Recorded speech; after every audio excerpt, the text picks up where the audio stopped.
Dear students, આપણે લોકો પ્રકરણ 11 પરિમિતિ અને ક્ષેત્રફળનો અભ્યાસ કરી રહ્યા છીએ અને લાસ્ટમાં આપણે સ્વાધ્યાય 11.2 ના પ્રશ્ન નંબર 4 સુધીનો અભ્યાસ કર્યો હતો. હવે આજે આપણે આગળ પ્રશ્ન નંબર 5 થી શરૂઆત કરીશું. પ્રશ્ન નંબર 5 ની રકમમાં તમને એવું આપ્યું છે કે PQRS સમાંતર બાજુ ચતુષ્કોણ છે. સમાંતર બાજુ એટલે કે જેની સામસામેની બાજુઓ સરખી હોય.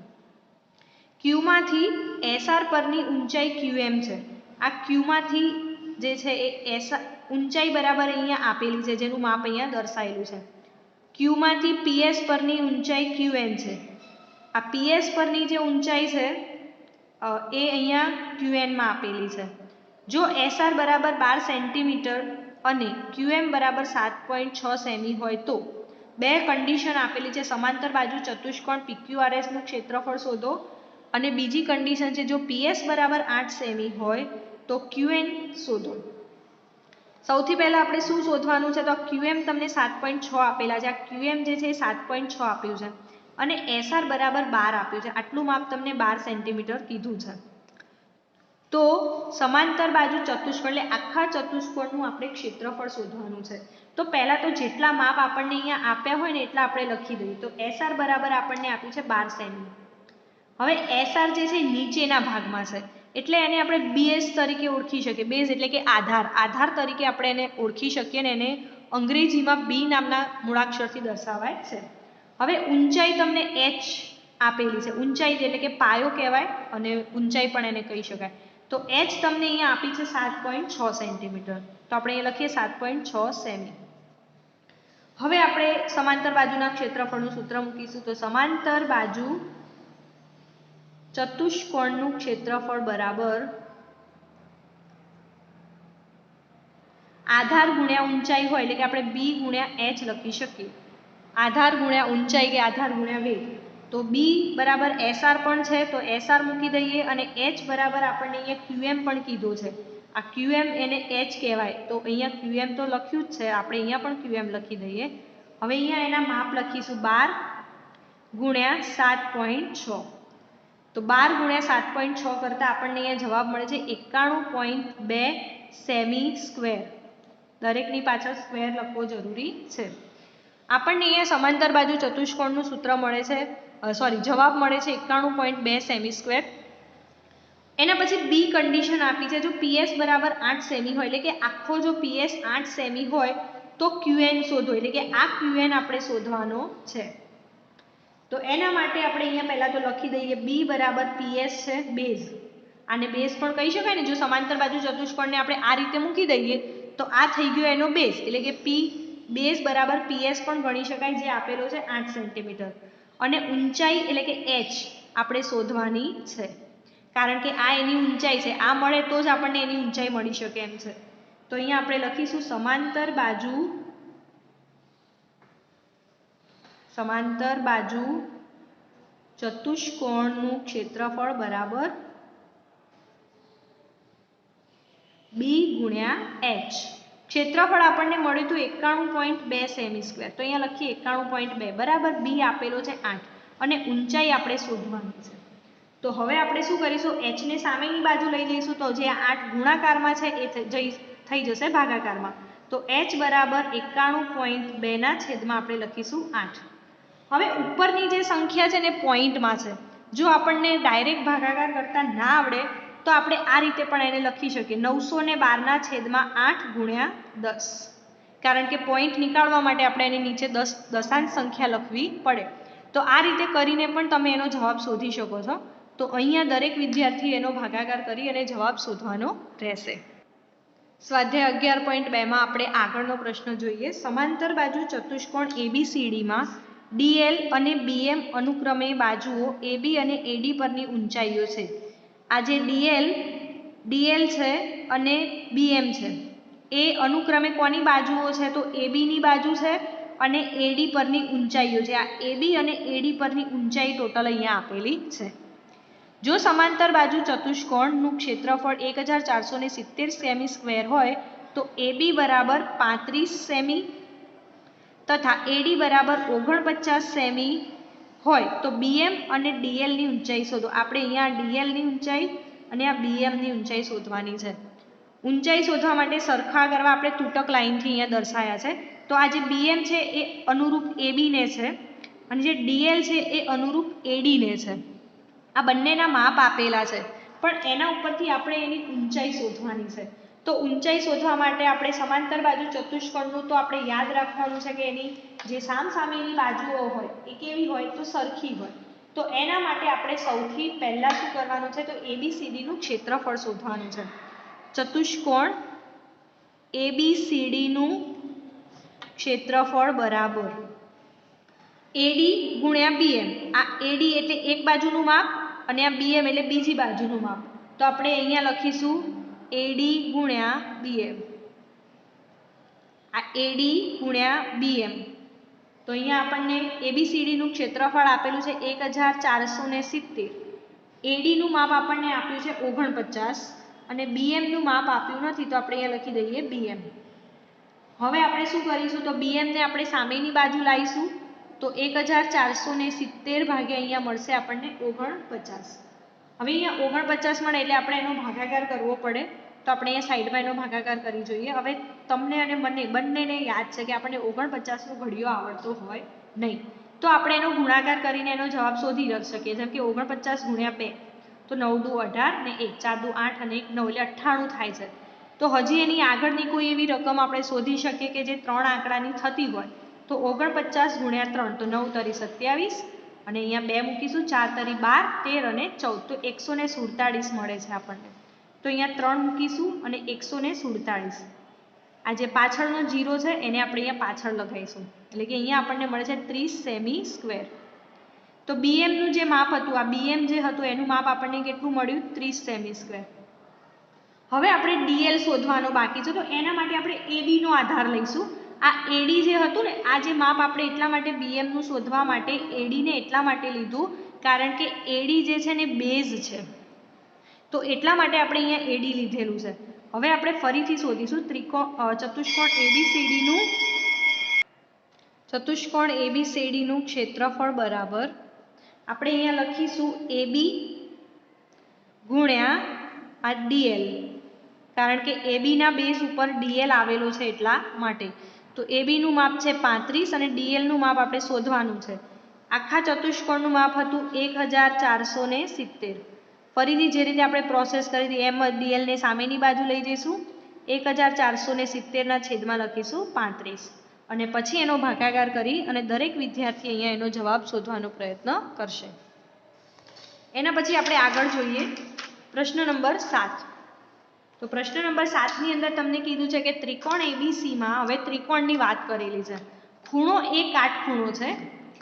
AD એ BC ને લંબ છે. આ જે AD છે એ BC ને લંબ છે એટલે કે અહીંયા કાટખૂણાની રીતે છે અને સ્પર્શે છે.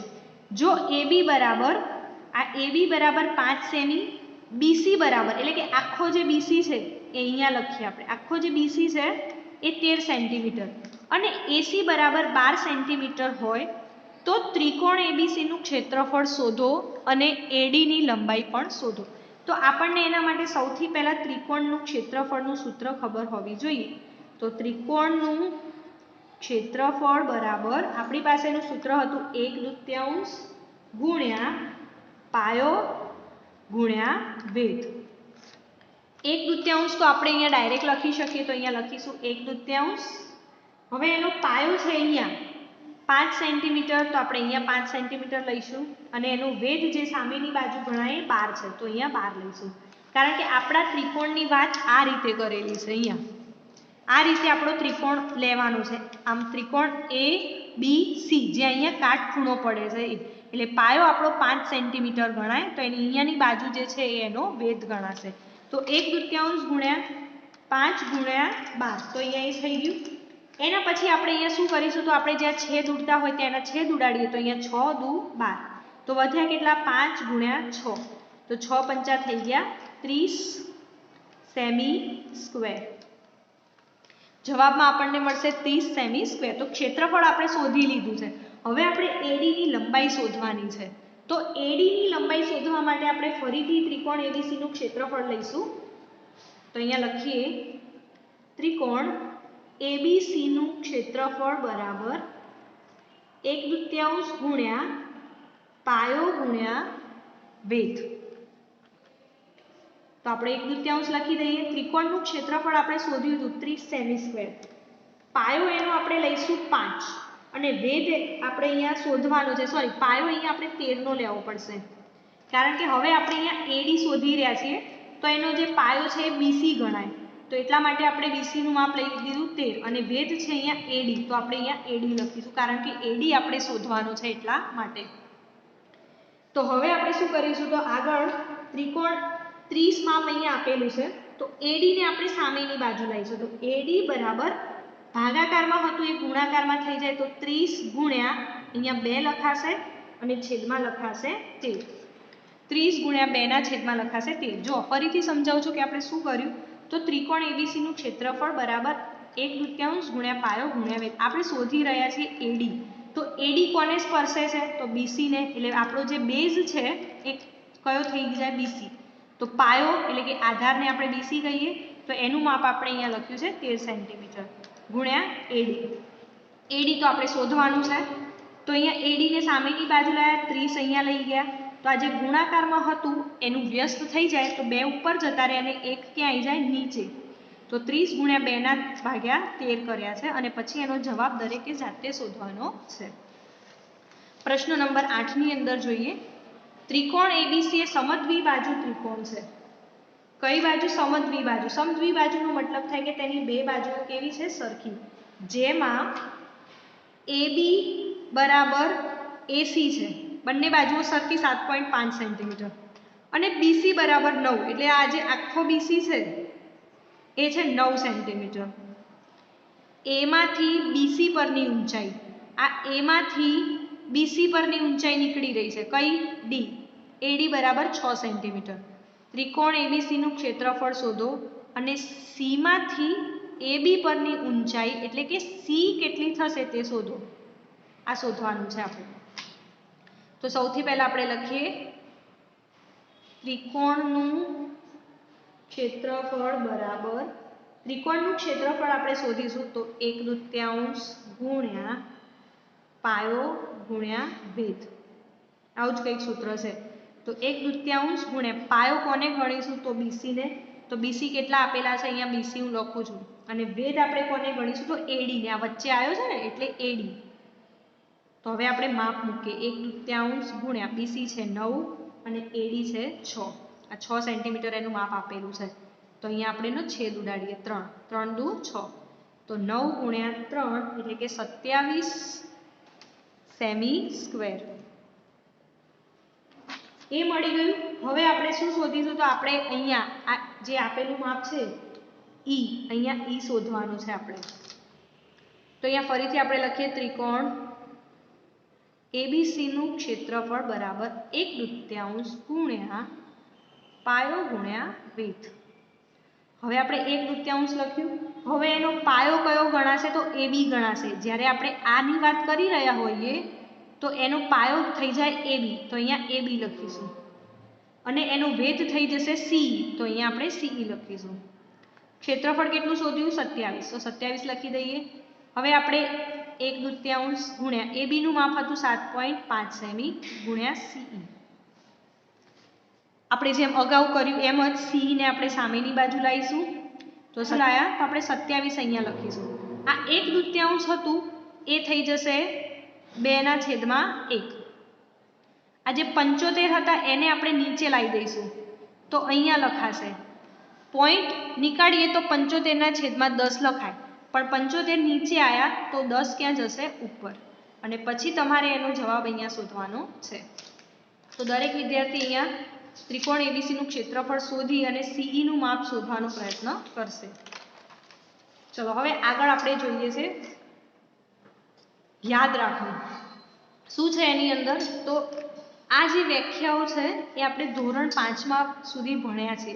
વર્તુળનો વ્યાસ શોધવાનું સૂત્ર છે 2 ગુણ્યા ત્રિજ્યા. એટલે કોઈ એક વર્તુળ આપેલું હોય તો એના જે કેન્દ્રમાંથી પસાર થાય આ રીતે એને 2 સરખા ભાગ કરે એને આપણે વ્યાસ કહીએ છીએ.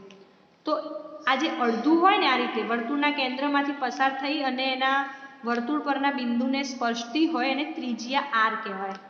તો 2 R જ્યારે ભેગા થાય તો વર્તુળનો વ્યાસ બને છે. પછી આ રીતે હોય તો પણ બે આર ભેગા થયેલા ગણાય. વર્તુળની ત્રિજ્યા કોને કહેવાય? તો જે આખો વ્યાસ છે એના તમે બે સરખા ભાગ કરો તો એ વર્તુળની ત્રિજ્યા બને છે. તો આ બંને એના સૂત્રો છે. વર્તુળનો વ્યાસ બરાબર 2 ગુણ્યા ત્રિજ્યા ને વર્તુળની ત્રિજ્યા બરાબર વ્યાસ ભાગ્યા 2. આ બંને સૂત્રોથી આપણે પરિચિત છીએ. હવે આપણે જે સૂત્રો ભણવાના છે એ પહેલું છે વર્તુળનો પરિઘ 2 અને આ સંકેતને આપણે પાઈ તરીકે ઓળખીએ છીએ, જે આ રીતે લખાતા હોય આને આપણે પાઈ તરીકે ઓળખીશું. તો વર્તુળનો પરિઘ બરાબર 2 પાઈ આર. હવે જો પરિઘ કોને કહેવાય? તો જે અંદરનું જે આ માપ હોય અહીંયા આટલું માપ, જે આખું માપ, એને આપણે પરિઘ તરીકે ઓળખીએ છીએ. આ જે બહારનો જે આપણે ગણાય ને એને આપણે પરિઘ તરીકે ઓળખીએ છીએ. તો 2 પાઈ આર એનું સૂત્ર છે. વર્તુળનું ક્ષેત્રફળ જે અંદરનો ભાગ છે, જેમ કે પરિમિતિ અને ક્ષેત્રફળ વિશે આપણે ભણ્યા છે. તો પરિમિતિ કોને કહેવાય? તો આ બહારના ભાગનો જે આપણે કરીએ ને એને પરિમિતિ કહેવાય, એનો સરવાળો. અને અંદરનો ભાગ જે આપણે ગણીએ ને એને ક્ષેત્રફળ કહેવાય. તો વર્તુળની અંદર જે આ બહારનો ભાગ ગણાય એને આપણે પરિઘ તરીકે ઓળખીએ, જ્યારે અંદરનો જે ભાગ છે એને આપણે ક્ષેત્રફળ તરીકે ઓળખીએ છીએ. તો વર્તુળનો પરિઘ બરાબર 2 પાઈ આર, એટલે આર બરાબર વર્તુળની ત્રિજ્યા, ત્રિજ્યાને ટૂંકમાં આપણે આર તરીકે દર્શાવીએ, અને વર્તુળનું ક્ષેત્રફળ બરાબર પાઈ આર સ્ક્વેર, એટલે કે વર્તુળની ત્રિજ્યા આર બરાબર. તો બંને યાદ રાખવાના, 2 પાઈ આર અને પાઈ આર સ્ક્વેર. આ યાદ હોય તો એના પરથી આપણે ઝડપથી દાખલા ગણી શકીએ છીએ. હવે તમને પ્રશ્ન નંબર 1 કીધો છે સ્વાધ્યાય 11.3 ની અંદર. વર્તુળની ત્રિજ્યા આપેલી છે ને તેના પરથી વર્તુળનો પરિઘ શોધો. પાઈ બરાબર 22/7 લો. આ જે પાઈનું મૂલ્ય છે ને અચળ છે. અચળ એટલે કે જે ક્યારેય ના બદલાય. ગણિતની અંદર જ્યાં સુધી પાઈ નામનો સંકેત આપેલો હોય ત્યાં એનું કમ્પલસરી એનું જે માપ છે એ 22/7 જ હોય છે. તો 22/7 એ એનું માપ છે. અહીંયા તમને એનું ત્રિજ્યા આપેલી છે અને એના પરથી તમારે એનો સૂત્ર વર્તુળનો પરિઘ શોધવાનો છે. તો વર્તુળના પરિઘનું સૂત્ર આપણને ખબર છે. વર્તુળનો પરિઘ બરાબર શું છે? 2 પાઈ આર. તો 2 પાઈ આર. આર એટલે ત્રિજ્યા કહેવાય, તો અહીંયા આપેલી છે. તો 2 મૂકીશું. પાઈનું મૂલ્ય હતું 22/7, તો અહીંયા લખીશું 22/7 ગુણ્યા અહીંયા છે 14, તો આપણે 14 લખી દઈએ. અહીંયા આર બરાબર 14 સમજી લેવાનું. આર બરાબર 14 છે. હવે જે એના છેદ ઉડતા હોય તો આ રીતે એનો છેદ ઉડે, 7 દુ 14, તો આપણે ઉડાડી દઈએ. 2 ગુણ્યા 22 ગુણ્યા 2, 22 દુ 44 અને 44 દુ 88, તો આપણે અહીંયા લખી શકીએ 88 સેમી. બીજું છે તો અહીંયા ફરીથી આપણે સૂત્ર મૂકીશું. વર્તુળનો પરિઘ બરાબર 2 પાઈ આર. 2 ગુણ્યા 22/7 અને આર છે 28, તો અહીંયા 28 લખીએ. તો 7 ચોક 28. હવે અહીંયા 2 ગુણ્યા 22 ગુણ્યા 4, તો 22 દુ 44 અને 44 ગુણ્યા 4 કરો એટલે અહીંયા મળશે આપણને 176 સેન્ટીમીટર. બીજું માપ છે સી નું આપેલું છે 21 સેન્ટીમીટર. તો દરેક વિદ્યાર્થીએ એ દાખલો જાતે ગણવાનો છે. પ્રશ્ન નંબર 2 માં તમને સૂત્ર આપ્યું છે કે વર્તુળનો ક્ષેત્રફળ શોધો. વર્તુળનું ક્ષેત્રફળ એટલે તમને ત્રિજ્યા આપેલી છે અને પાઈ આપેલું છે. તો વર્તુળના ક્ષેત્રફળનું આપણે સૂત્ર મૂકીએ. વર્તુળનું ક્ષેત્રફળ બરાબર પાઈ આર સ્ક્વેર. પાઈ બરાબર છે 22/7. આર સ્ક્વેરનો મતલબ એમ થાય કે 2 વાર આર લેવાના છે. આર સ્ક્વેરનો મતલબ એવો થાય કે 2 વાર તમારે આર લેવા પડે. અહીંયા જે 14 સેન્ટીમીટર છે ને એનું માપ આવી રીતે લખી શકો, 14 ગુણ્યા 14. તો એનું માપ લખાઈ ગયું. હવે તમારે શું કરવાનું? તો અહીંયા તમને છેદ ઉડાડતા તો આવડે જ છે. 7 દુ 14. કેટલા માપ વધ્યા? તો ઉપર 22 ગુણ્યા 2 ગુણ્યા 14, 14 દુ થઈ જાય 28, તો 22 ગુણ્યા 28 કરો એટલે તમને એનો જવાબ અહીંયા મળશે. હવે બી દાખલાની અંદર થોડું ટ્વિસ્ટ આપેલું છે. કેવું છે? તો તમને વ્યાસ આપેલું છે. હવે તમને જો સૂત્ર મોઢે હોય તો તમે ફટાફટ કરી શકો કે આપણને જરૂર શેની છે? તો ત્રિજ્યાની જરૂર છે, કારણ કે આર સ્ક્વેર આપેલું છે. તો ત્રિજ્યા શોધવા માટે આપણે અહીંયા ત્રિજ્યાનું સૂત્ર મૂકીએ. ત્રિજ્યા બરાબર વ્યાસ ભાગ્યા 2. તો 49 ભાગ્યા તમે જ્યારે 2 કરો તો આપણે એનો જે જવાબ મળે એ તમને અહીંયા ત્રિજ્યાનો જવાબ કહેવાય. તો તમારે સૌથી પહેલાં અહીંયા તો એની ત્રિજ્યા શોધવાની છે અને ત્રિજ્યા જ્યારે તમને મળી જાય એના પછી તમે આગળ એનો જવાબ શોધી શકશો. તો સૌથી પહેલાં અહીંયા દરેક વિદ્યાર્થી ત્રિજ્યા શોધશે અને ત્રિજ્યા શોધ્યા પછી તમારે અહીંયા સૂત્ર મૂકવાનું છે, વર્તુળનું ક્ષેત્રફળ બરાબર પાઈ આર સ્ક્વેર. પાઈનું માપ છે 22/7 અને જે આરનો તમને જવાબ મળશે એ જવાબ તમારે અહીંયા 2 વાર લખવાનો છે. તો એ દાખલો પણ દરેક વિદ્યાર્થીએ જાતે ગણવાનો છે. એના પછી સી આપેલો છે વર્તુળની ત્રિજ્યા. હવે તો આગળ જે આપણે એ ગણ્યો તો એ જ રીતે આ દાખલો તમારે ગણવાનો છે. સૂત્ર મૂકી અને પછી એનો જવાબ મેળવી અને જવાબ તમારે શોધવાનો રહેશે. તો આપણે અહીંયા સ્વાધ્યાય 11.3ના પ્રશ્ન નંબર 2 સુધીનો અભ્યાસ રાખીએ છીએ. આપણે નેક્સ્ટ વિડીયોમાં આગળના પ્રશ્નો સાથે મળીશું. ત્યાં સુધી દરેક વિદ્યાર્થી જવાબ શોધવાનો પ્રયત્ન કરશે અને જે પણ દાખલાના સૂત્ર અહીંયા મૂકેલા છે એ પ્રમાણે સૂત્રની સમજૂતી મેળવી અને પછી વ્યવસ્થિત રીતે તમારે દાખલા નોટબુકમાં લખવાના છે. તો આપણે મળીએ નેક્સ્ટ વિડીયોમાં.